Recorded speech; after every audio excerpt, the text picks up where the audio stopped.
Wanna know how to unlock hidden map areas quickly in Game of Thrones KingsRoad?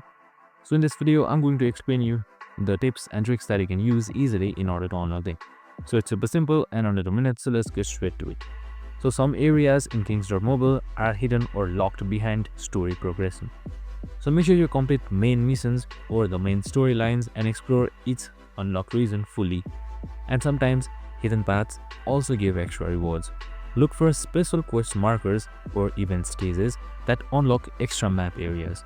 Using heroes with high movement speeds also help explore faster.